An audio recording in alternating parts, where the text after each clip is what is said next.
Michelle Carter e Conrad Roy eram dois adolescentes quando se conheceram. Ela, narcisista frustrada pela falta de popularidade. Ele não conseguia se relacionar com os jovens da sua cidade. Os dois buscavam a mesma coisa, se encaixar e fazer parte de um mesmo grupo. Mas a decisão não era apenas deles. Os outros também precisavam querer Conrad e Michelle em suas turmas. E poucos amigos os aceitavam. Morando a 50 quilômetros um do outro, mais ao norte, na costa leste dos Estados Unidos, eles se conhecem na Flórida quando visitavam suas avós. O que parecia o início de um namoro juvenil que poderia ajudá-los a se encontrarem individualmente e viverem mais felizes, foi, na verdade, o começo de uma relação online via mensagens de textos que escondiam o lado mais triste de cada um. O que começou com sorrisos terminou em um filme de terror com direito a grande investigação que culminaria na revelação de uma história escondida pelos celulares de Michelle e Conrad.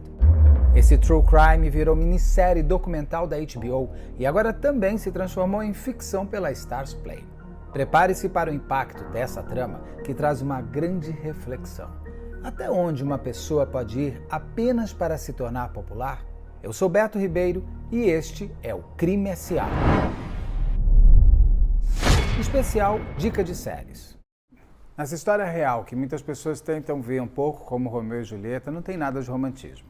São dois adolescentes, dois jovens que vão além de muitos dos limites que não deveriam ter nem conhecido. Para a gente entender essa história, eu vou primeiro apresentar os dois personagens principais. Eu não estou deixando de ser cavalheiro quando o primeiro personagem que eu vou apresentar é o garoto e não a garota.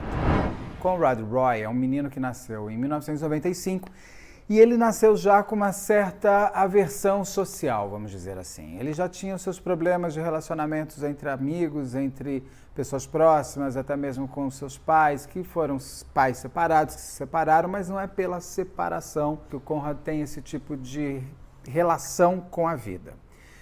Ele é um pouco disfuncional, ele não se encaixa. Ele não consegue se ver na escola, ele tem poucos amigos, ele não consegue se ver com futuro, ele não sabe para onde vai caminhar. O pai era bastante, como eu posso dizer, efusivo em querer decidir o que o filho tinha que ser, o que o filho tinha que fazer, o que acabava dando para ele uma necessidade de ter uma independência de personalidade que o culminaria para o limite para onde ele chegou. A mãe era uma mulher muito amorosa, ele morava com a mãe, ele tinha uma boa relação com ela, tinha uma irmã com quem ele parecia também ter uma relação afetiva, mas que no desenrolar de tudo, ele não tinha de fato a afeição à sua própria história, ele não via futuro nele mesmo. Ele até chega a trabalhar com o pai. O pai tinham barcos de pesca e ele gostava muito, isso era uma coisa que ele gostou muito da convivência com os empregados do pai, ele gostou muito de um tempo no mar, que ele é obrigado a sair da escola porque ele tenta um primeiro momento de tirar a sua própria vida, ele é levado inclusive para uma clínica e ele sai e aí ele não vai para a escola de imediato. Ele acaba indo trabalhar com o pai nessa rede de barcos de pesca que ele tinha.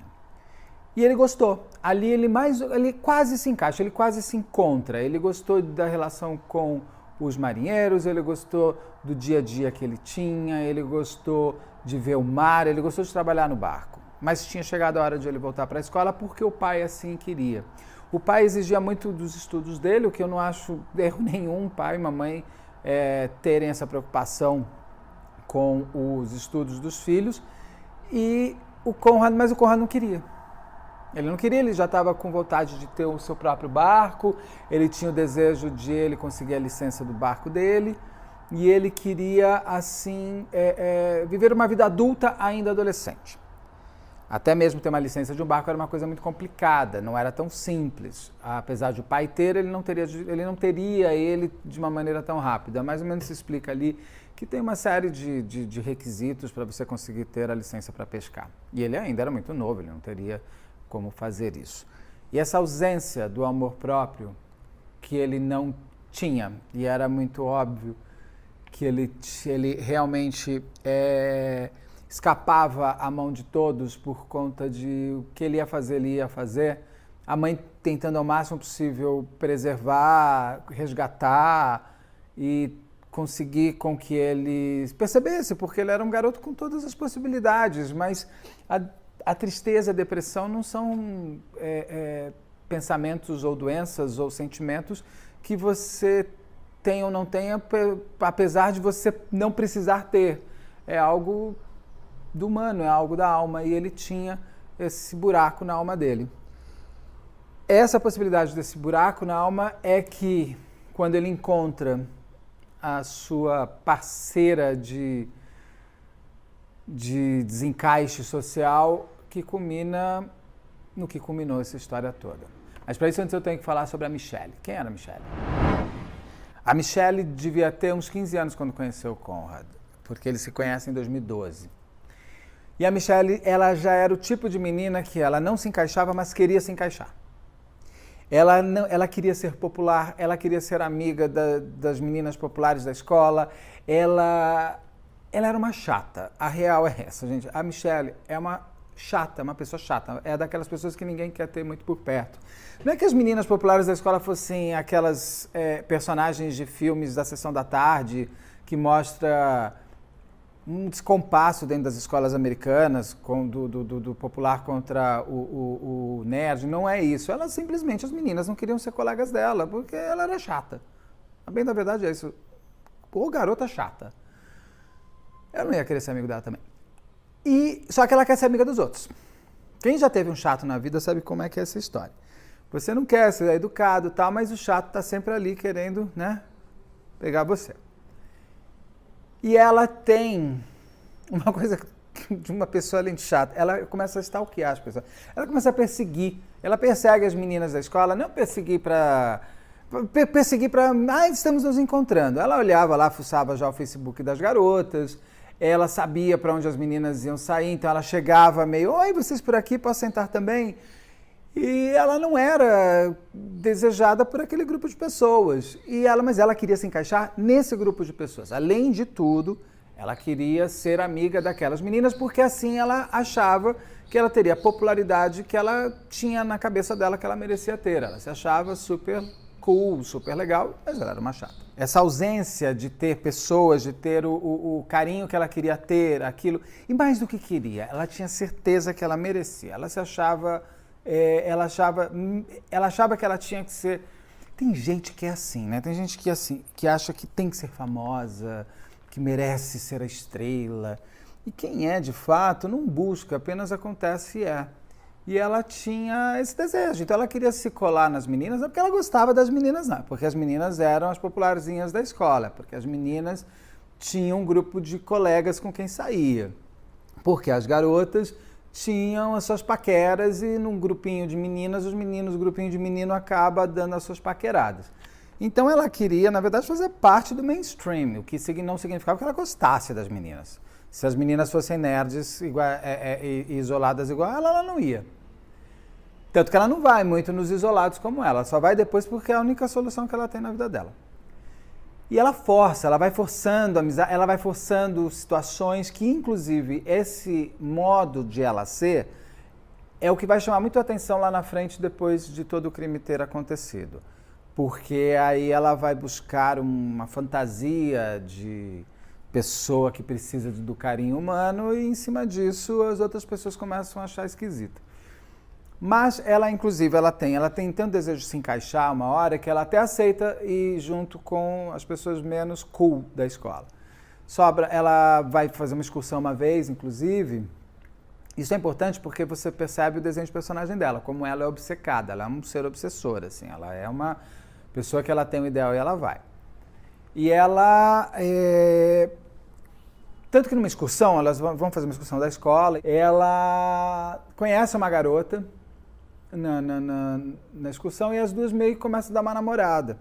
Você percebe até que ela não sabe nem da sexualidade dela, se ela é gay, se ela não é, ou se ela vai adaptar a sexualidade dela para conseguir ter o que ela mais quer. Que no caso era o carinho de alguém por ela, o olhar amigável para ela, ter uma turma, né? Ela queria ter aquilo. E ela meio que começa a ter um caso com essa garota, que você fica sem saber direito se a menina é ou não é gay, se aquilo também era um teste, alguma coisa assim. Só que a mãe dessa menina pega, e a mãe dessa menina fala, escuta, o que está acontecendo aqui? Que eu acho um absurdo a mãe fazer isso. Mas aí a mãe dessa menina com quem ela dá uma namorada afasta ela. Só que ali você já percebe a garota stalker que ela é, porque ela fica atrás da garota o tempo inteiro, ela fica mandando mensagem, ela fica ligando, ela fica passando com o carro na frente, ela força um encontro em algum lugar para as duas terem que conversar. A menina, na verdade, ela se afasta da Michelle, não é nem porque a Michelle era gay ou não, ela se afasta porque a Michelle era obcecada. A Michelle é o tipo de pessoa que, se ela estiver com você feliz, ela vai estar junto. Agora, se você não estiver com ela feliz, ela vai estar agarrada. Ela não queria estar com essa garota lá dela, ela ficou com angústia de ter uma pessoa o tempo inteiro agarrada em você. Então, ela se afasta. E aquilo ela já traz na biografia dela, já traz nas características de personalidade da Michelle, esse desejo de você vai me amar e acabou, sabe? Não é bem assim. Depois, inclusive, só vai sobrar com ela um garoto, que vai ficar um pouco amigo dela, que é um garoto gay da escola, que lá tem os seus problemas de aceitação dentro da escola, e os dois acabam ficando amigos por conta da sua ausência de turma, mas também por um período ali. Para ele foi importante ter alguém, para ela foi, mas também, claro, que é ele que cai fora, porque ninguém, antes só do que mal acompanhado, é uma frase que a gente tem que levar para a existência da gente, né? E as pessoas começam a perceber isso depois que se juntam a pessoas desagradáveis só para ter uma companhia.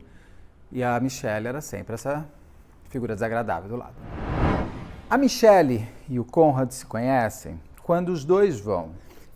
Os dois moravam no mesmo estado dos Estados Unidos, numa cidade com uma diferença de pouco mais de 50 quilômetros de distância uma da outra, mas eles não se conheciam. E por coincidência da vida, os dois vão visitar cada um as suas avós lá na Flórida. Chegando lá, era meio que um condomínio de idosos e tal, os dois se conhecem meio que um dia antes de ela ir embora. E o Conrad se encanta por ela. E ela se encanta por ele até pela possibilidade de dar um beijo, né, gente? Porque ela também estava querendo beijar, ela estava querendo também um pouco de corpo no corpo, a menina não tinha beijado na vida, e ela estava querendo também experimentar, todo mundo quer experimentar, principalmente nessa idade. E ali ela vê o menino que se encanta com ela, que é educado com ela, que quer conversar com ela, ele se encanta porque ela quer conversar com ele, ela não estranha a estranheza dele, ele não questiona o jeito de ela ser. Então ali foi entre os dois um momento inicial bonito, assim, um encontro de duas pessoas muito desconstruídas internamente, podendo de repente se juntar. Isso daí, geralmente, quando você vê pessoas que têm essa forma de ser, muitas vezes se juntam e é bom. É bom para os dois, um constrói o outro, um é foguete na vida do outro. Mas algumas vezes, que é o que acontece com os dois, se torna uma relação tóxica, se torna uma loucura a dois. Porque ela vai acabar sendo fermento do desespero dele. E ele vai acabar sendo a possibilidade de ela ser o que quer ser.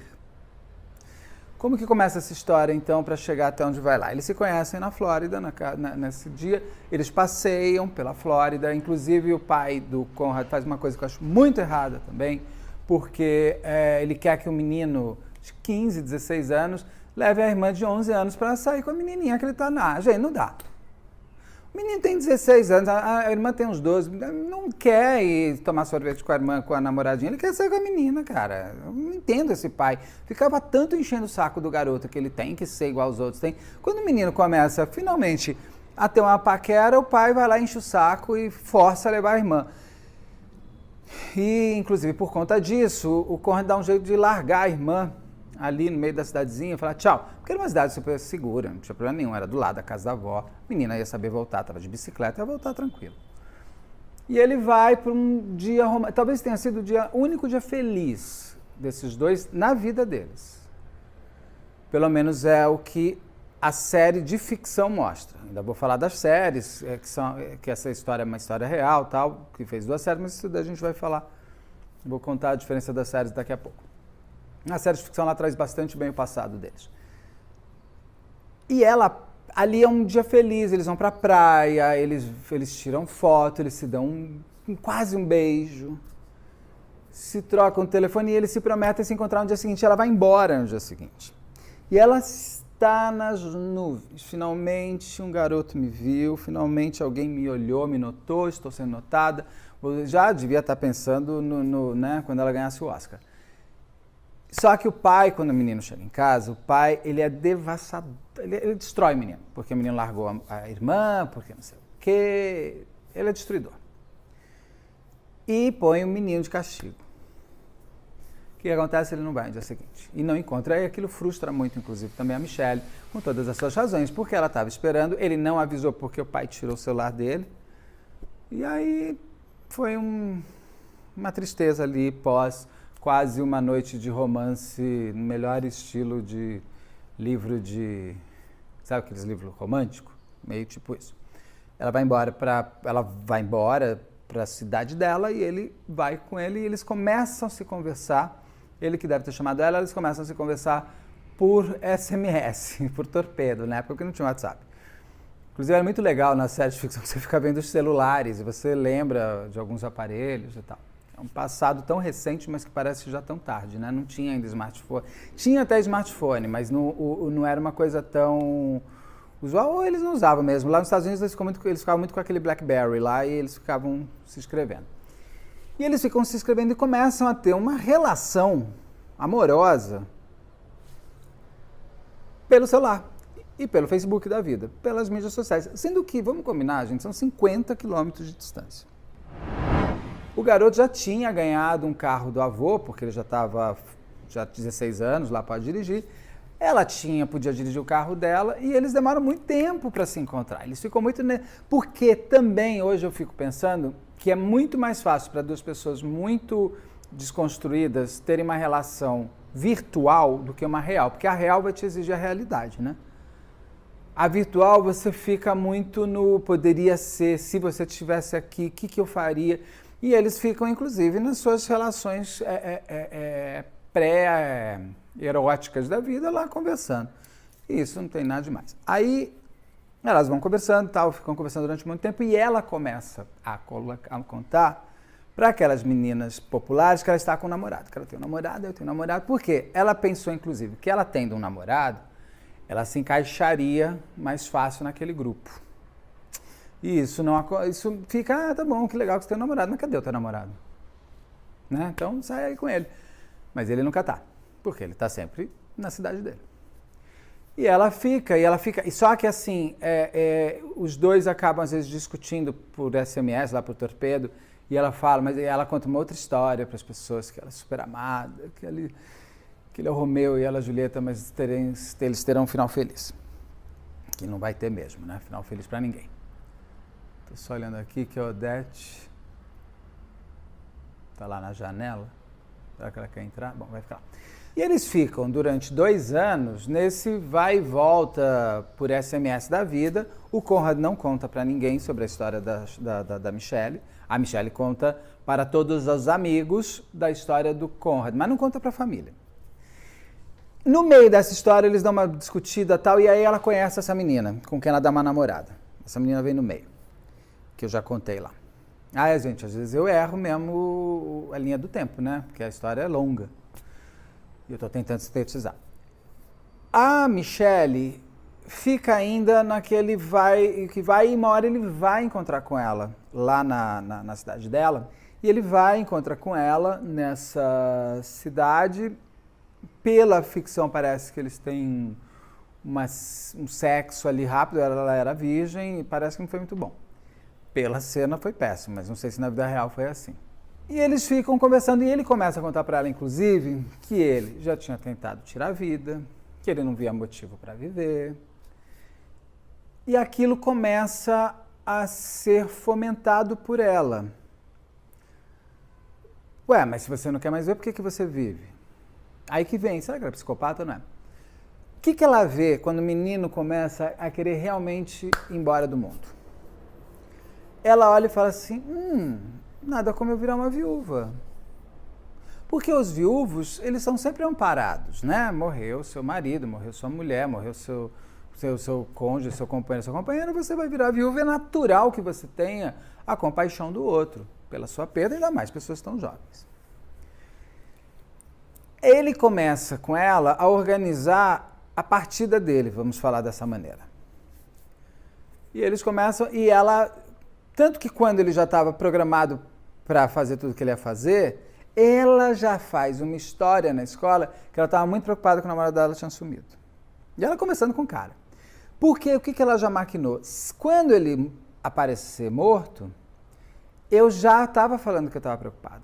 E já nesses dias de preocupação, as pessoas já ficam mais calmas. Imagina assim, né? Você está lá comendo um lanche, chega a menina e fala assim, estou super preocupada, meu namorado sumiu. Você nem gosta muito dela, mas você vai falar, como é que a gente faz? Como é que eu te ajudo? Né? Qualquer pessoa normal, com um pouquinho de empatia, mesmo por quem é uma pessoa chata, a gente vai dar uma atenção. Aí ela pega e fica nesse blá blá blá que o namorado sumiu, que ela está super preocupada,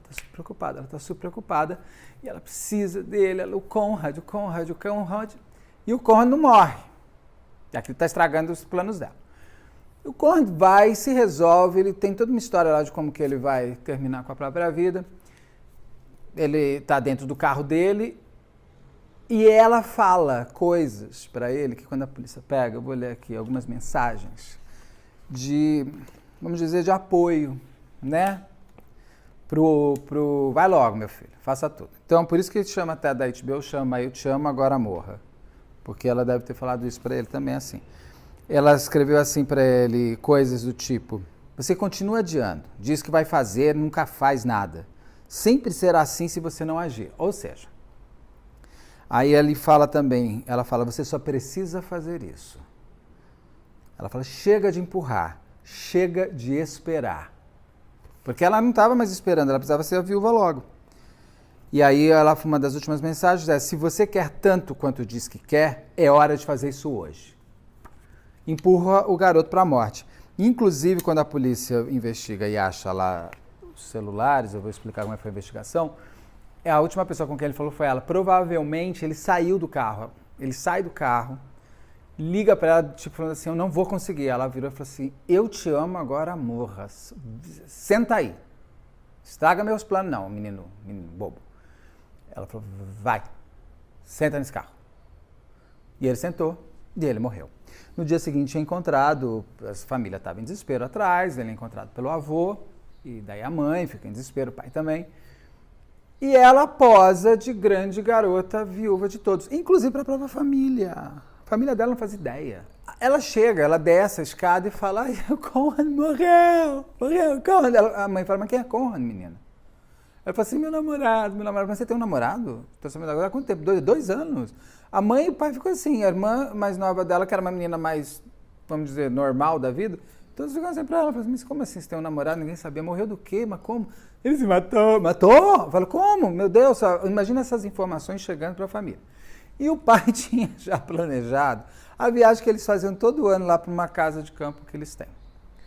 E ela falou, eu tenho que ir no enterro dele, tenho que ir no velório. Aí a mãe fala, não, meu pai fala, não, mas minha filha, a gente vai viajar, mas essa menina, né, que triste, mas nem sabia quem é.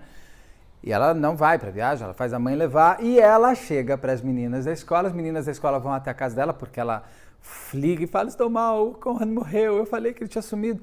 E elas até chegam na casa dela e falam, mas o que a gente está fazendo aqui, né? Pô, mas coitada, mas eu não tenho nem como, não tenho intimidade, não conheci o menino. E aí, quando as meninas chegam, ela fica, oh, amigas, ela conseguiu o que ela queria, a atenção das pessoas para ela, para a vida dela. E ela vai num crescente, ela vai até o velório do Conrad, chega no velório do Conrad, do menino, que ninguém sabia da existência dela, e se posa de namorada. E a mãe do Conrad fala, mas que namorada? Meu filho não namora, mas você conhece meu filho onde? Ah, na Flórida. Tá, mas como vocês namoravam? Ele nunca falou de você.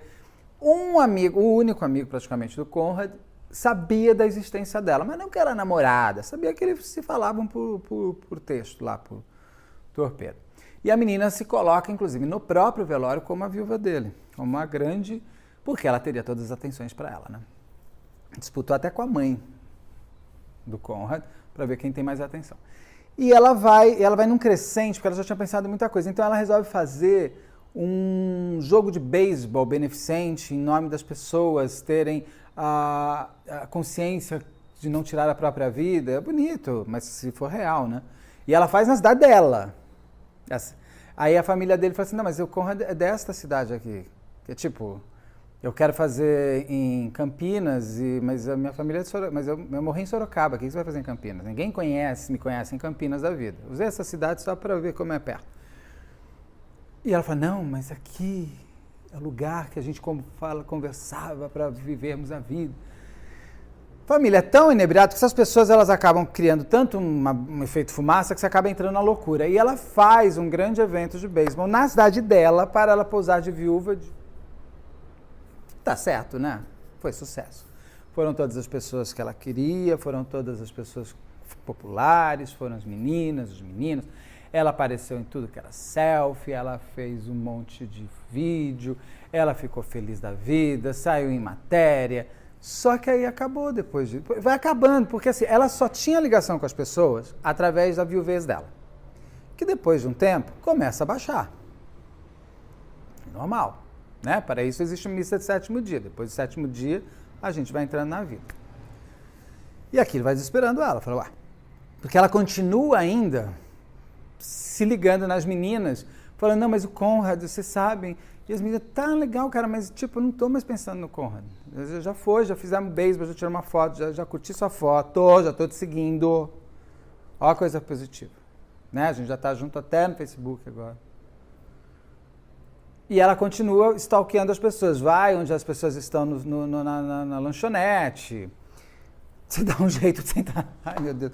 É tão desagradável. Eu tenho pena, gente. É tão desagradável. Meu Deus do céu. As pessoas estão ali, elas não te querem e você força e você senta. Eu hoje em dia, com a minha idade, já não quero mais, né? Se eu não quero, não vai sentar na minha mesa, não. Mas não façam assim. Não dá. Dá uma dó dela, mas assim, ao mesmo tempo dá uma dó, dá uma raiva. Você fala, menina chata. Vai fazer um amiguinho legal. Por que tem que ficar atrás das pessoas? E ela vai seguindo. Só que em paralelo a isso, tem um investigador, quando o Conrad morre, que estranha algumas coisas e ele resolve ver o celular do menino. Até para comprovar, né? Foi um suicídio. Se é um suicida, ele vai deixar. O Conrad deixa vídeos e deixa cartas para algumas pessoas, falando que ele tinha tirado a própria vida. Mas vamos entender um pouco mais. Esse investigador tem um insight de ver o celular do cara, do garoto. Quando ele vê, todas as mensagens estão apagadas. Ele fala, isso não tem muita lógica. O que ele está escondendo? Mensagem apagada, você está escondendo coisa. Ele manda resgatar todos. Quando ele resgata as mensagens, ele descobre a Michelle. E ele vai pegando todas as mensagens e vai vendo, inclusive essas que ela força ele a tomar a decisão final para que ela, inclusive, seja feliz. Pelo menos por 2 semanas. Nesse jogo de beisebol que ela faz, inclusive, ele vai ver. Porque ele já tinha lido as mensagens dela, ele olha e fala assim, essa menina aí não tá legal, hein? Ela tá muito esfuziante para quem é a viúva do menino que se matou, né? E ele, com as mensagens, ele só fica olhando. Então, esse investigador foi fundamental para chegar na Michelle e entender quem era ela. Porque até então ela estava só se passando de uma menina chata e louca. Agora ela estava passando a virar uma homicida. Esse investigador entrega para uma promotora essa história. E ele mostra, fala assim, olha, esse garoto, ele tudo bem, beleza, ele ia se matar, ele se matou. Mas ele teria tido chance de não se matar se ele não tivesse tido incentivo dessa moça.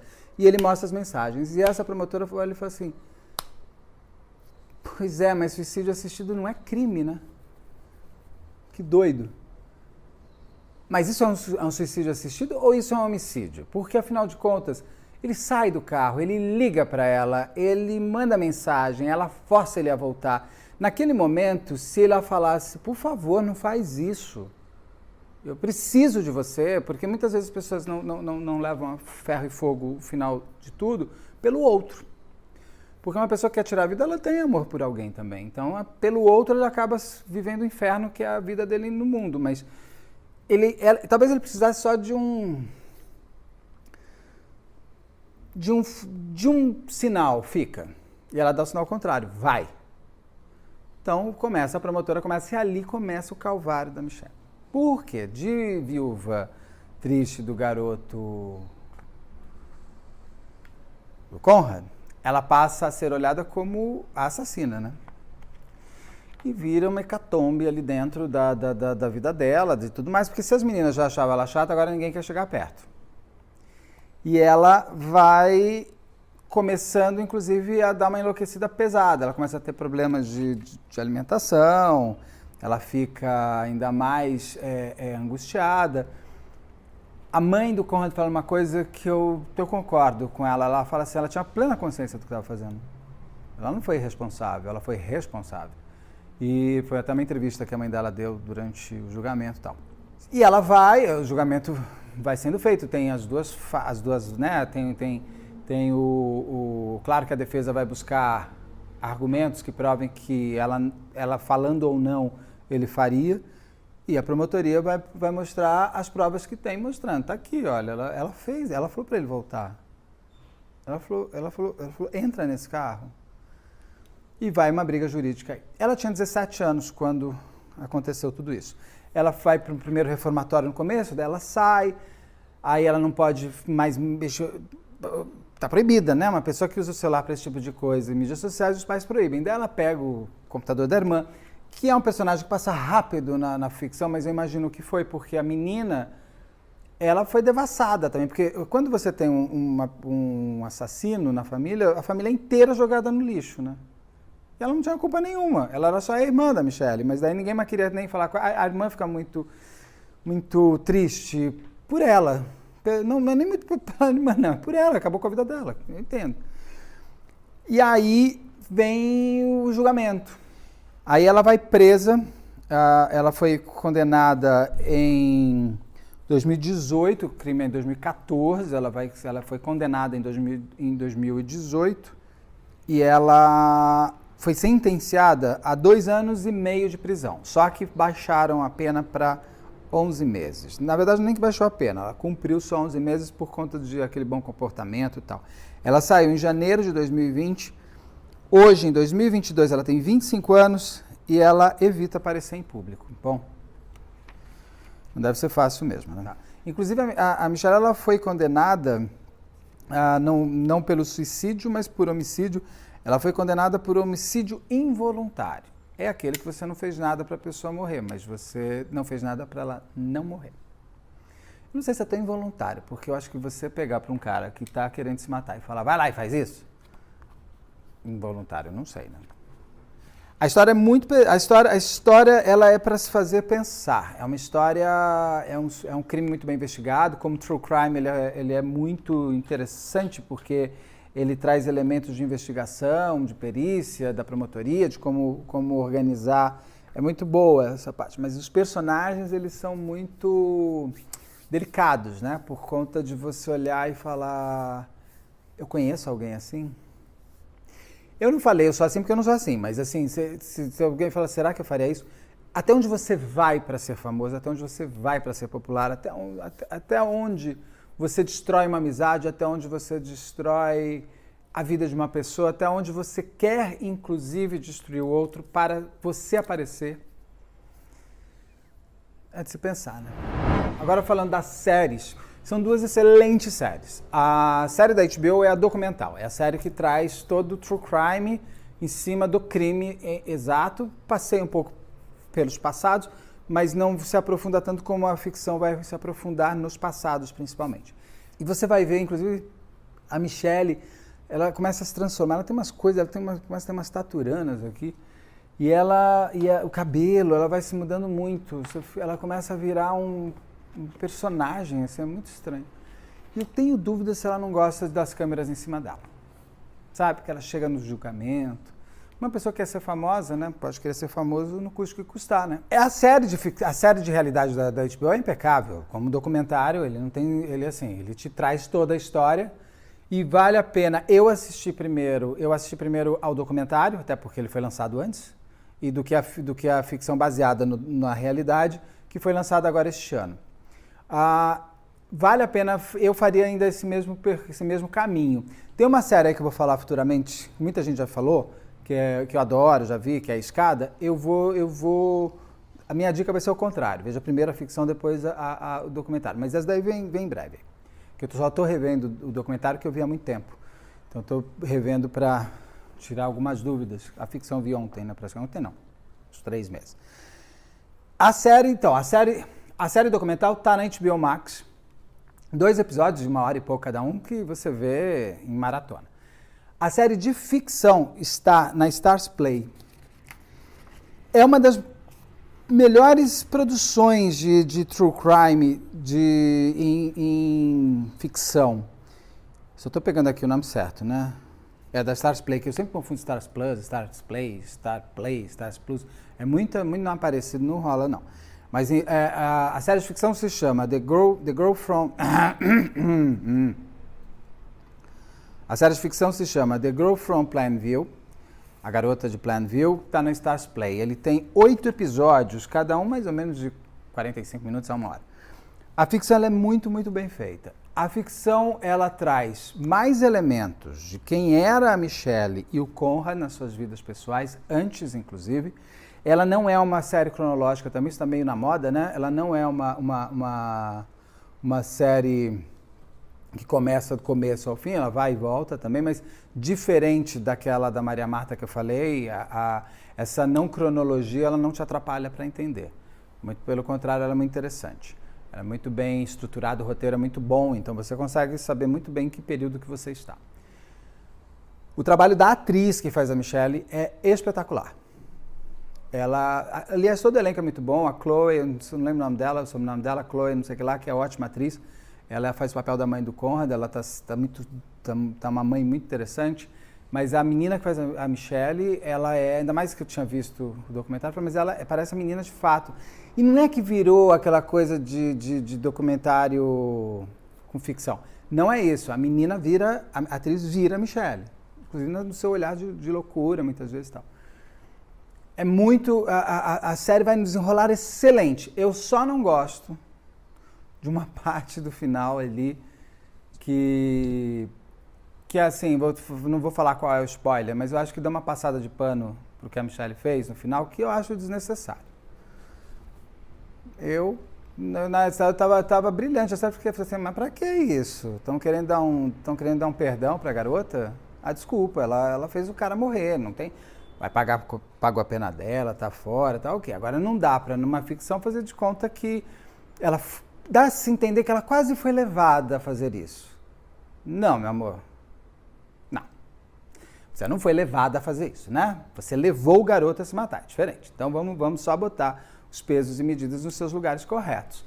Você foi má. Não significa que você tenha que continuar sendo o resto da vida. Espero que você tenha, inclusive, melhorado, né? Para a sociedade é sempre bom ter uma pessoa melhor. Mas não vou passar pano. Não. A menina fez o menino se matar, gente. É a real. Mas a série da Stars Play é muito legal, muito boa, é uma maratona. Eu acho que eu vi em 2 dias. 8 episódios, você faz assim, rufs. E termina, você fala, só esse final que eu acho que peca, acho que não é spoiler que eu estou falando, né? Porque eu não contei o que vai ser, o que vai acontecer, só estou falando que tentam passar o pano para ela. E eu não vou passar pano para a menina que mata a menina, ou menino que mata a menina, ou pai que mata a filha. Não passo pano para gente que mata. Não vou fazer isso. Não vou justificar em cima essa sociedade, não. Vai trabalhar, vai pagar a conta que você vai ver sociedade. Não tem tempo para ficar querendo muita graça, não. E é isso. Eu espero que vocês tenham gostado da dica. São 2 séries excelentes, assistam já também. É bom que são 2, né? Eu estou trazendo uns crimes que são 2, são dois momentos. De novo, eu te falo da dica veja primeiro o documentário e depois a ficção, porque aí você vai estar mais dentro do que vai... Não te mata... porque é um crime real, gente. Se você buscar na internet, tá lá toda a história, né? Então, o crime não é spoiler. O que ele vai te ajudar o documentário é você já entender os personagens e saber a dinâmica e a motivação que foi. Na ficção, ela vai aprimorar e ela vai ser mais profunda em alguns pontos, principalmente do passado das personagens, e pessoas que não apareceram durante o documentário, porque eram 2 episódios de 1h30 cada, focado no crime. No crime e no julgamento, né? Não foi só na investigação. A ficção, ela vai, como você já vai chegar com conhecimento, a ficção vai te trazer mais e mais detalhes, que fica até mais fácil de você entender. Espero que vocês tenham gostado. Se gostaram, por favor, curta, comenta, compartilha, liga sininho, faz tudo aquilo que precisa, indica para os amigos. Se não gostou muito, escreve aqui no comentário que eu leio também, para saber o que melhorar. Eu espero que vocês assistam e que gostem da série. Se assistirem, me contem depois se gostaram como eu gostei. Se já assistiram e não gostaram muito, me conta por que não gostaram. Tá bom? Obrigado, até a próxima. Olá, sejamos todos muito bem-vindos. Por favor, não deixe de se inscrever, curtir, compartilhar, ligar sininho, marque nas suas mídias sociais, marque a todos nas mídias sociais. Se puder, seja membro, se puder, tá tudo certo.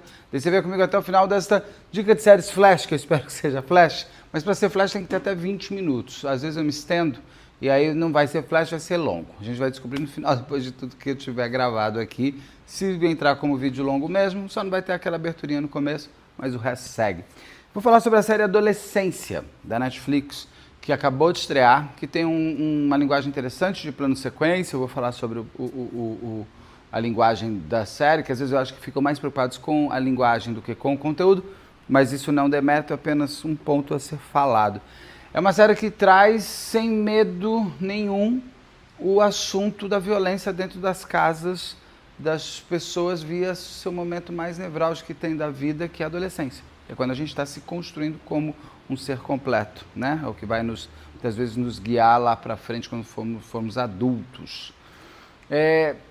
Fala sobre sexualidade na maneira mais real que existe, que é a hora que você começa a se ver como uma pessoa a ser desejada ou a desejar. Ele fala sobre morte, sobre assassinato, permeia sempre por casos reais, como por exemplo o caso Pesseguini aqui do Brasil. Vamos falar sobre tudo isso um pouquinho e principalmente o quanto que dentro de casa, muitas vezes os sinais são dados e os pais não veem. Isso a série fez brilhantemente, essa meia-culpa. Mas antes de mais nada, eu sou Beto Ribeiro e este é o especial Dica de Séries. Dica de Séries Flash.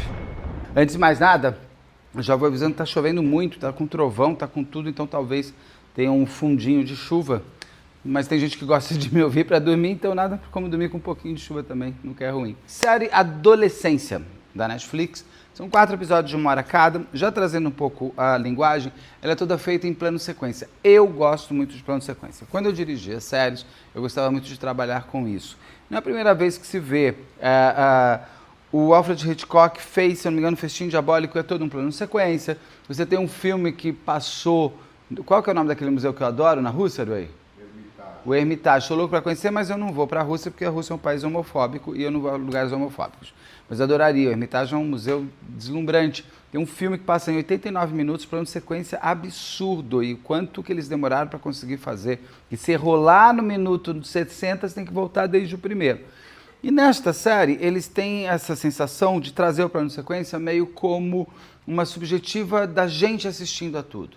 Então, começa a série no plano sequência que vai terminar no último minuto do último episódio. Às vezes é um pouquinho cansativo, porque como você não tem corte, você tem um plano sequência real, do tipo, ele entrou no elevador, tem que esperar até chegar no elevador. Então, ele pede para que você tenha um pouco mais de paciência. Dentro de uma história que o tempo urge, e o tempo faz parte também da equação.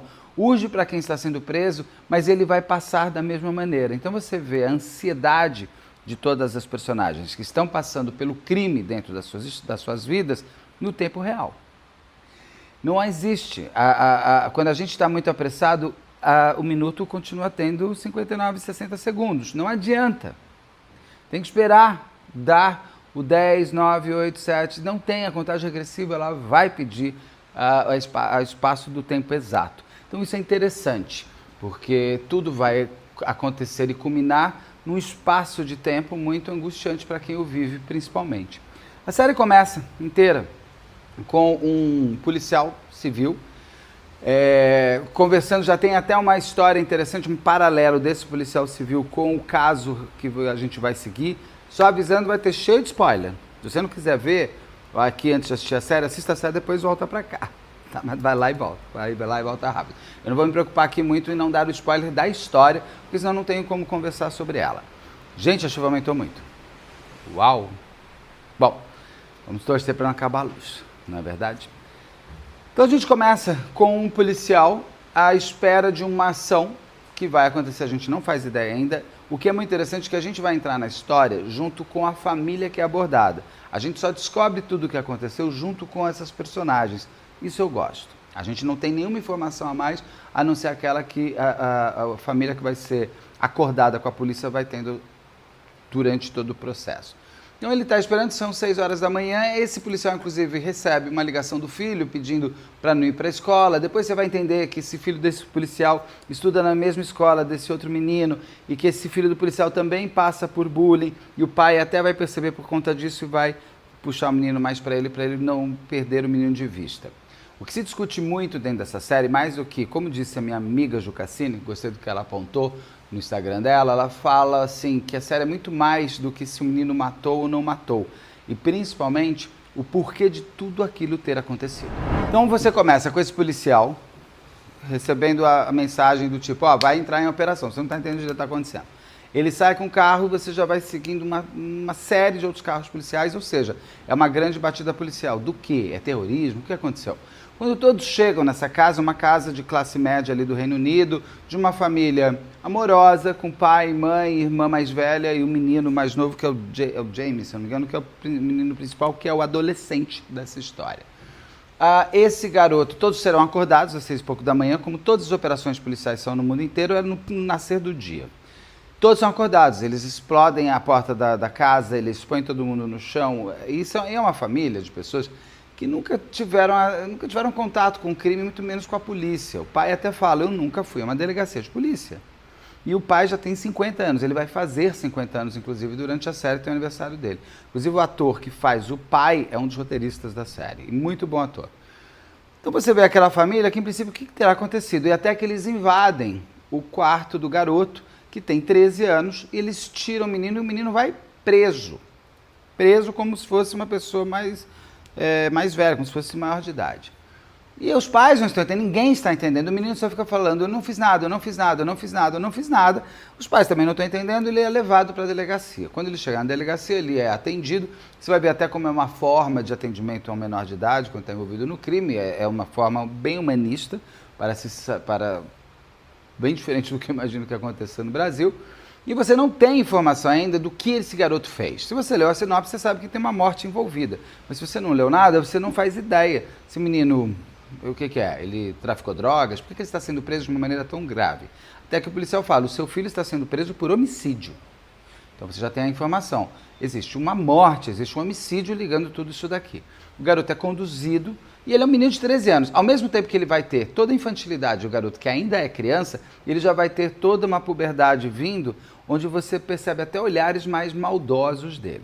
Esse garoto vai para a delegacia, chega na delegacia, vai ser ouvido, eles fazem um monte de exames, uma série de coisas e tal, e o pai negando o tempo inteiro. É dado para eles a defensoria pública, porque eles não têm dinheiro para advogado, o advogado fala para o menino não comentar nada, não se sabe direito quais são as provas que se tem sobre o tal do homicídio, você não sabe nem quem é a vítima. Até que a hora que o menino vai ser interrogado e são apresentada a grande história. Uma menina, na escola dele, foi encontrada morta no estacionamento de um supermercado, de um shopping ali, dessa pequena cidade lá do Reino Unido. De uma forma brutal, com diversas facadas, com bastante ódio, com bastante horror. O menino fala que ele não fez nada, que ele não sabe o que está acontecendo, que ele não fez nada, que ele não fez nada. E o pai acredita no garoto, o pai pergunta para o menino, eu vou te fazer só uma vez a pergunta, você matou ou não matou essa garota? Ele fala que não. Só que a polícia começa a mostrar as provas. Mostram, inclusive, o vídeo do menino indo para cima da garota. Ele esqueceu totalmente, ele não percebeu que o mundo hoje é um Big Brother. E ele que já nasceu nessa geração de que a tecnologia existe, faz parte, a câmera está em todos os lugares. ele mata essa menina, você vê o vídeo de ele em ação, não tem discussão. E o menino continua falando que ele não fez nada, que ele não fez nada. A polícia vai começar, inclusive, a questionar qual era a relação desse garoto com essa garota. Ele tinha paixão por ela? Ele tinha já namorado com ela? Porque qual é a motivação desse crime tão brutal? O que aconteceu? É uma paixão não correspondida? Porque a polícia consegue desenhar que ele estava meio que seguindo essa garota. E ele marca esse encontro com ela. Então ele leva a menina até esse lugar para ela morrer.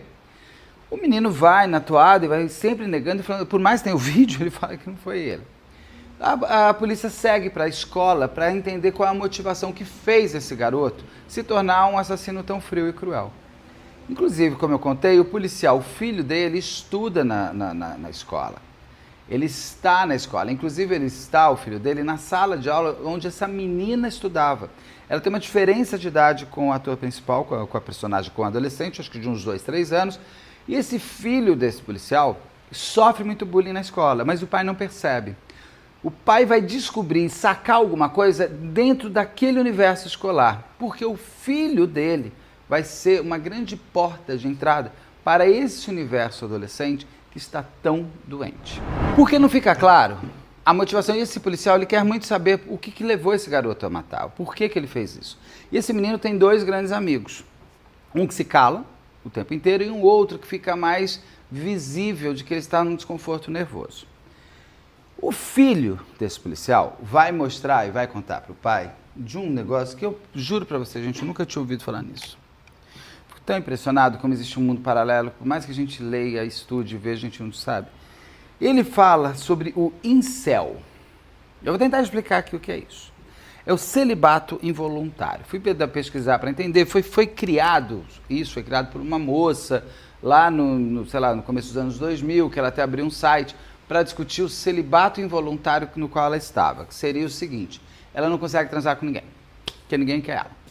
E esse incel é um grupo de pessoas, diferente do assexuado que não quer sexo, o incel, que é a junção dessa palavra em inglês de celibato involuntário, que seria, esqueci agora em inglês, eu só não tenho em português, seria essa junção, incel, essa palavra é a junção de celibato involuntário em inglês, sigla para isso.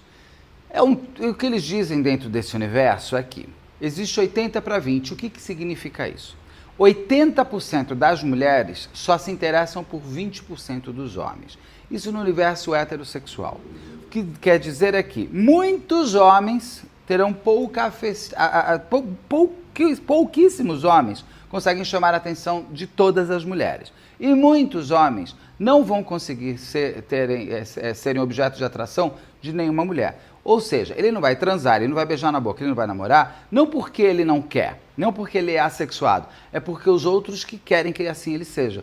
Ele vai viver no celibato, ou seja, ele vai viver sem sexo, porque ele não tem coleguinha, ou amiguinha, ou namoradinha, ou alguém que queira transar com ele.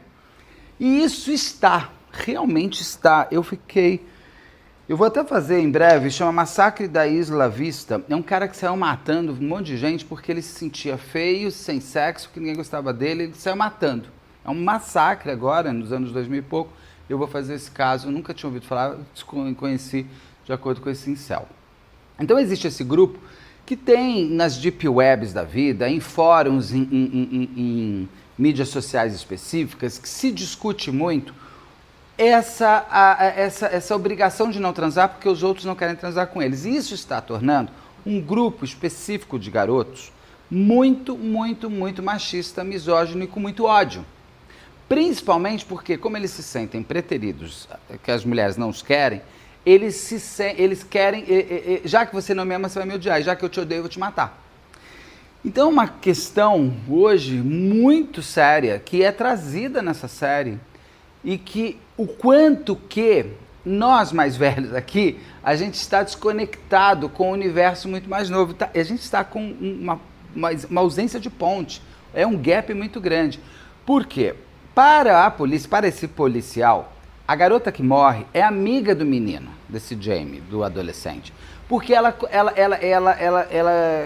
comenta muitas fotos desse garoto, que para o policial eram comentários legais. E o filho desse policial explica para ele o que significa o que significam aqueles comentários? O que significam aqueles emojis? Claro que eu sei, o coraçãozinho é isso, é a berinjela, é aquilo, tal, isso é coisas que a gente sabe. Só que existe hoje uma forma de escrever e de destruir o outro à luz do dia, que eu, por exemplo, passaria ileso, porque ela põe um monte de ícones, um monte de emojis, que para quem vê, para o policial que vê aquilo, ele vê aquilo como uma brincadeira ou uma conversa entre amigos. Não, aquilo era um ataque da menina que morreu ao garoto que vai matá-la. E um ataque feroz, que a gente vai descobrindo ao longo da série. Primeiro a gente vai descobrir que os ataques, o que ela comenta no Instagram dele, é um red pill, que seria aquela coisa com Matrix da vida, que eu detesto essa história, que é assim, ela acordou. O que ela quer dizer, em todos os ícones que colocam, é que ele é um garoto incel. Ele é um garoto que nunca vai transar porque ninguém nunca vai querer transar com ele. Ela praticamente chama ele de feio, desinteressante, desengonçado, ridículo, e que acabou a sua vida aos 13 anos de idade. E ele tem o desejo de ser popular. Tanto que quando chega esse policial, que é um bonitão, esse amigo do garoto que mata vai perguntar para ele: você estudava aqui na escola? Sim, porque é a única escola daquela cidade. Ele fala assim: você devia ser bem popular, né? Ele falou: era. Ele falou assim, inclusive com as garotas, ele falou: não tem do que reclamar. Para um menino que não consegue um beijo na boca. Para um menino que, inclusive, não sabe nem qual é a sua própria sexualidade. Então, eles são colocados contra a parede por uma sociedade que se forma dentro daquele grupo de adolescentes, que me lembra um pouco também 30 Reasons Why, que a menina acaba tirando a própria vida porque ela quer ser aceita por um grupo de pessoas e para isso ela acaba aceitando, entre muitas aspas, a violência sexual pelo qual ela vai passar. E ela acaba tirando a vida porque ela se vê, inclusive, com a autora da sua própria desgraça. Porque ela queria fazer parte, todos nós queremos fazer parte de um grupo. Isso é do ser humano, nós somos coletivistas, nós gostamos de socializar. Poucos são realmente ermitões. A gente gosta de grupos de pessoas, a gente gosta de estar a uma mesa com todo mundo rindo. Agora, muitas vezes a pessoa que está sozinha na mesa, porque não tem opção, ela está ali sozinha, sem um amiguinho, olha para aquele grupo de pessoas e aquilo vai se tornando, além de um objeto de desejo, um ódio coletivo. Isso acontece dentro dessa série e é muito explorado. O policial, que não fazia ideia do que era incel, isso, aquilo, blá, blá, blá, ele ficou horrorizado com aquele monte de emojis e ele ficou horrorizado ao descobrir que um garoto estava sendo ridicularizado pela menina que o matou. Mas ela só vai ridicularizar ele por um motivo que ele causou. Ele tinha o desejo de ser gostado, o desejo de ser visto, o desejo de ser amado, o desejo de ser desejado. Ele tinha vontade de transar. Ele tem 13 anos. É claro que aos 13 anos você ainda tem muita coisa para acontecer, mas você já está numa pré-puberdade.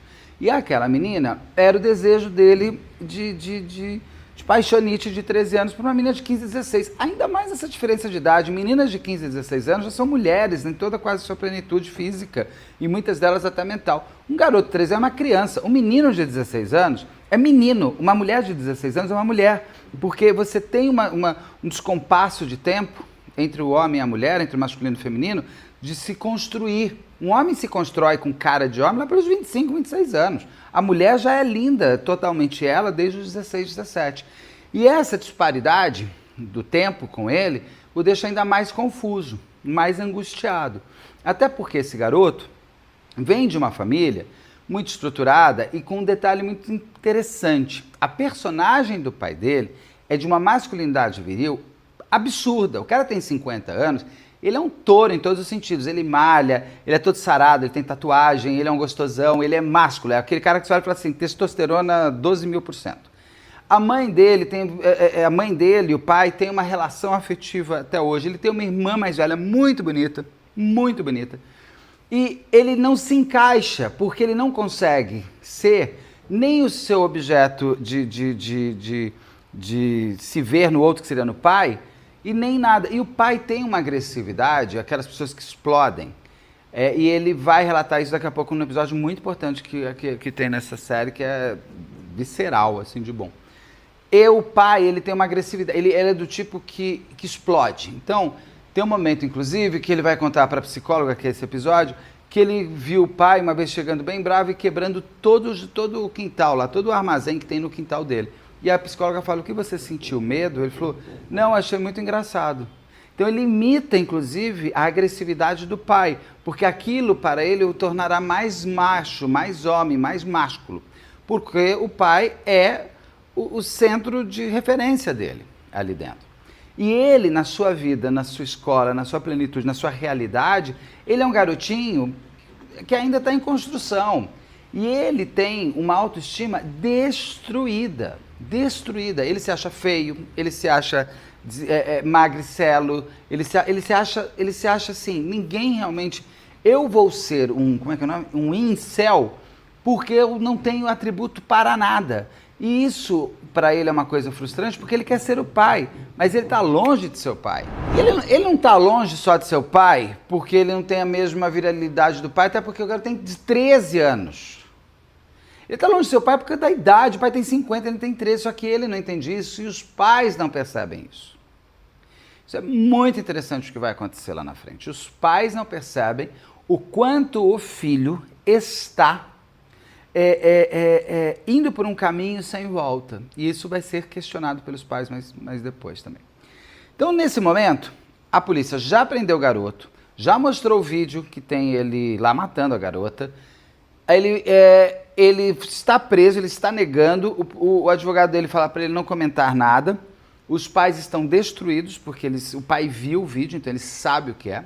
E ele vai, então, esse policial, até a escola, tentar entender todo esse universo da adolescência. Quando ele está lá naquela escola, ele descobre através do filho dele o que significam aquelas conversas entre a menina e o adolescente, o Jamie, e ele vai buscando, assim, uma motivação do garoto ter feito tudo isso, ou seja, ele está fazendo tudo isso em função de a menina ter atacado ele, ter feito um bullying com ele via Instagram. Então ele é uma vítima. Ele não é o culpado, ele é uma vítima. Calma que ainda tem coisa. Mas num primeiro momento você fala assim, é a construção do seu assassino que eu digo, está nele ser um assassino. Mas ele foi levado àquilo porque a menina não para de sacanear com ele. Inclusive porque cada vez que ela faz um comentário maldoso, que só eles entendem, ela ganha 500 mil curtidos no comentário dela. Então ele tem a confirmação de que ela está certa e ele não é nada. É uma coisa que, assim, o bullying é destruidor. O bullying, eu não tenho dúvida, eu fui vítima de bullying, já falei isso várias vezes durante a escola, só que aquilo me fortaleceu, não me enfraqueceu, principalmente porque eu não tenho um assassino em mim, e me fortaleceu no meu caráter que já existia. Mas o bullying é horroroso. O bullying, gente, é algo que te marca para sempre. Eu, por exemplo, não gosto de encontrar gente da escola, não gosto mesmo, que estudou comigo. Pronto, já falei. Se tiver alguém assistindo, você vai entender porque eu nunca vou em encontrinho de escola. Porque não é agradável você ver pessoas que te sacanearam quando era criança, te traz fantasmas, te traz... E já resolvi em terapia. Em terapia a gente resolve, inclusive, que o que não nos faz bem, eu não preciso entrar em contato. E o bullying que esse garoto está vivendo naquele momento, para o policial acaba sendo interessante porque ele percebe no filho dele a possibilidade de se tornar aquele garoto. E o policial vai conseguir salvar o filho, coisa que os pais do assassino, do menino que mata, eles vão perceber que eles já perderam, porque o filho que gritava por socorro não foi socorrido. Dentro da escola, você vai ver uma série de representações máximas de bullying, de violência entre adolescentes, que eu não entendo por que é tanto assim, o que está acontecendo tanto assim. Você vai ver, inclusive, uma coisa angustiante, que todas as salas de aula que ele passa, está todo mundo só assistindo vídeo. Ou seja, você não tem uma interatividade real entre aluno e professor, você não tem uma forma de conversar, você tem aquelas personagenzinhas irritantes, daqueles popularizinhos bobos que adoram ficar fazendo piada, que olha, se você for um desses, disso saiba, você vai se tornar o adulto mais idiota que existe. É aquele que quando cresce ninguém quer chegar perto. Isso eu te garanto. Bulinador criança se torna um adulto insuportável, no trabalho ele não dá certo. Trabalho, todo mundo deixa ele falando sozinho, é aquele bobão que fica... que parou, porque o bulinador, ele tinha sucesso na escola com 12, 13, 14 anos. Então ele não cresce mentalmente. Então ele está com 35 anos, ele está um idiota, uma pessoa sem nada e sem graça. Porque se teve graça foi lá atrás, lá na frente não tem mais. Então ele se perde. O bulinador é uma pessoa muito perdida no universo adulto. Ele é sempre o chato da história. O policial, então, consegue ir compreendendo mais, mas só que ele vai fechar com a gente ali a história do incel. Nós vamos entender que esse menino, ele foi jogado para esse grupo dos celibatos involuntários, ou seja, esse garoto estava sendo ridicularizado, bulinado e infernizado pelos colegas de escola, pelo Instagram. Logo, ele vai matar, inclusive tem um outro amigo dele que vai fugir, que vai correr, que vai explicar a faca. Isso eu deixo ali para vocês, porque a polícia não acha nem a faca nem a roupa. E e o garoto, a parte policial vai ser fechada, o inquérito vai ser fechado e ele vai ser julgado. Julgado, inclusive, pelo que eu entendi, como adulto. A gente vai encerrar com essa personagem do policial nesse momento em que ele se junta ao filho e ele consegue resgatar o filho. E nós vamos seguir no terceiro episódio com o momento em que esse menino, esse James, está preso numa FEBEM, mas uma FEBEM que é um luxo, né? Uma coisa absurda. Ele já está batendo nos caras, ele está realizando toda uma raiva e uma violência internalizada que ele aprendeu em casa, inclusive com o pai. E aquilo desse menino vai se aflorar principalmente porque tem uma excelente psicóloga que vai fazer um trabalho forense com ele para entender qual é quem é esse garoto, porque ele continua negando, ele continua falando que ele não fez nada. E inclusive na escola é interessante, porque quando o policial está perguntando, olha, se alguém souber alguma coisa, venha falar com a gente, todo mundo quer saber assim, tem o vídeo dele matando, né?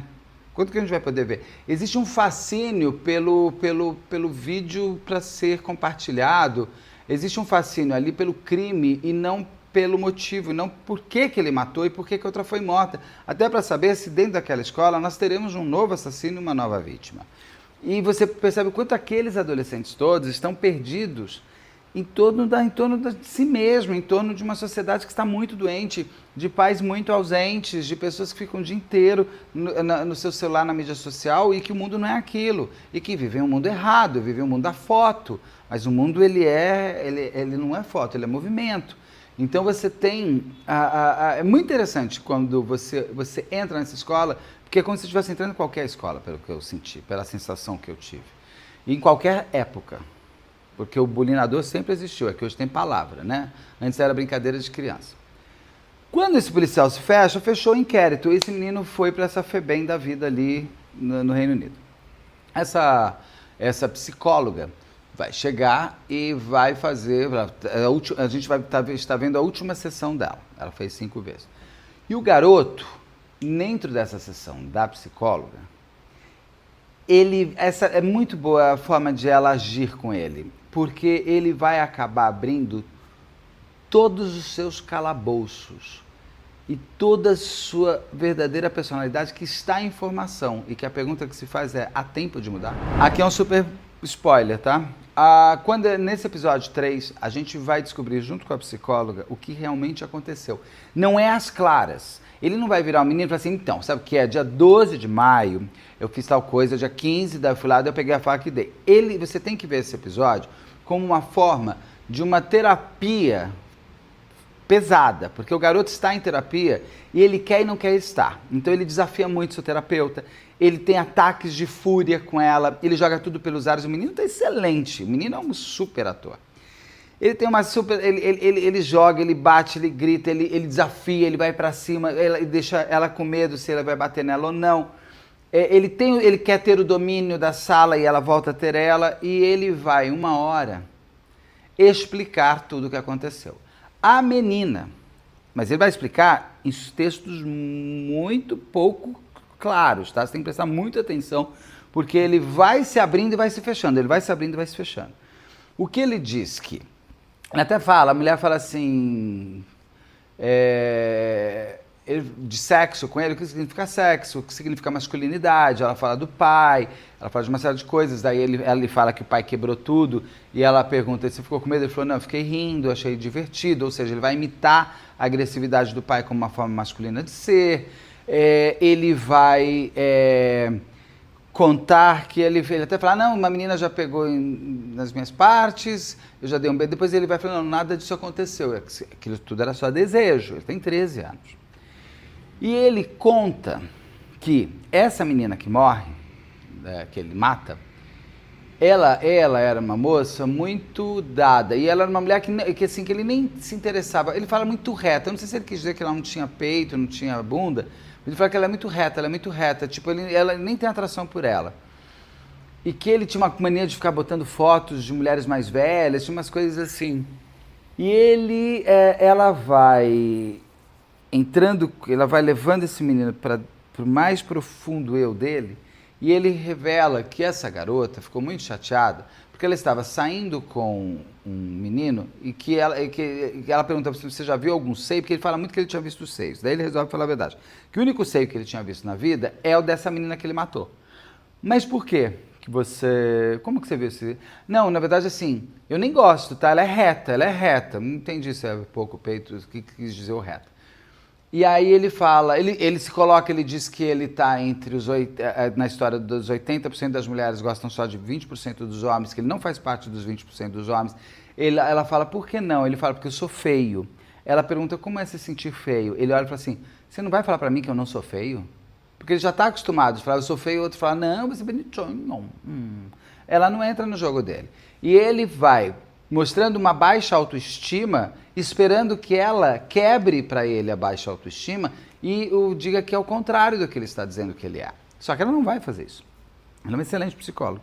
E ele vai contar, então, que essa moça ele viu os peitos dela porque uma foto que estava no celular de um cara com quem ela estava saindo, ela tinha mandado essa foto para esse cara e essa foto viralizou dentro da escola. E que ele viu o peito dela através dessa foto que foi jogada pelo grupo de WhatsApp do pessoal da escola. Vai ficar muito assim, no subtexto, que quem na verdade, e por que ela ataca ele? A gente vai descobrir que ela vai atacar ele no Instagram dele, porque foi ele, o Jamie, esse menino, esse adolescente, ele é quem pega as fotos de ela nua e distribui para todo mundo.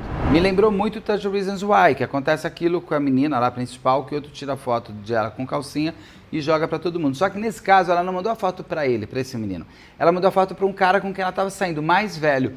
Como esse Jamie consegue acessar o celular desse cara e pegar a foto não é explicado. Mas o fato que fica muito provado ali, muito claro, é que ele é quem faz a foto vazar para os outros. E essa menina descobre e ataca ele no Instagram falando que ele é um incel. Você é um babaca, garoto, porque você só vai ver um peito, é mais ou menos o que ela quer dizer, você só vai ver meu peito por uma foto roubada. Porque eu nunca vou mostrar meu peito pra você. E nunca mulher nenhuma vai, porque você é um incel. Você faz parte daqueles 80% dos homens que nenhuma mulher quer. Então ela inverte, ela fala, você me viralizou? Mas pelo menos eu escolho com quem eu deito, eu escolho com quem eu beijo. Você não. Você ninguém quer nada. Com você, ninguém vai ter nada. Então ela inverte e é por isso que, inclusive, ele ataca ela, porque ela começa a fazer isso e ela acaba jogando tudo no ar. E esse momento da terapia é que é um momento revelação, onde ele confessa tudo. E ali se encerra, nossa, encerramento disso que o cara fala, não, você vai voltar aqui. Você vai voltar. E ele lá diz que não vai voltar, é angustiante. O último episódio é aniversário do pai dele, que vai fazer 50 anos. E picham na van dele, lá tarado, uma coisa assim, eles ficam arrasados. É um episódio um pouco longo demais. E você vê a fúria do pai. E até o menino vai ligar para dar parabéns e ele conta que ele vai mudar o depoimento dele no julgamento e vai assumir tudo. E a mãe ali tem a realização final, que é lindo dela, que é a responsabilidade que ela e o pai tiveram de não ver no filho tudo que ele era e não salvá-lo. Como o policial salvou o filho, eles não viram, eles se negaram a ver. E estava tudo muito claro, ela fala. E é muito triste, porque você vê uma profunda tristeza de uma mãe que só queria o melhor para o seu filho. E é muito interessante como ela não nega a responsabilidade.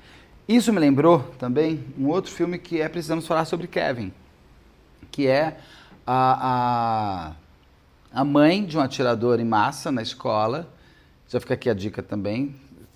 Eu acho que está no Prime Video. E ela tinha uma vida glamurosa, linda, fantástica, com um filho, com uma filha, com um marido maravilhoso, isso, aquilo, blá, blá, blá. E esse menino lindo, maravilhoso, entra e mata todo mundo na escola e ela vira a mãe do atirador, ou seja, ela vira o horror. Que acontece também nessa série Adolescência, que é interessante falar, que a família do autor não é coautora. Por mais que os pais se sintam responsáveis de um menino ter feito o que fez, porque eles como pais deveriam ter percebido que ele estava entrando num problema e que eles poderiam salvar, quem matou foi o garoto, não foi o pai, não foi a mãe. Ninguém, então, assim, e atacar a família de autores de crime é terrível, porque é óbvio que quem mais sofre é a vítima e quem mais sofre é a família da vítima. Mas a família do autor também sofre, porque essa família também morreu.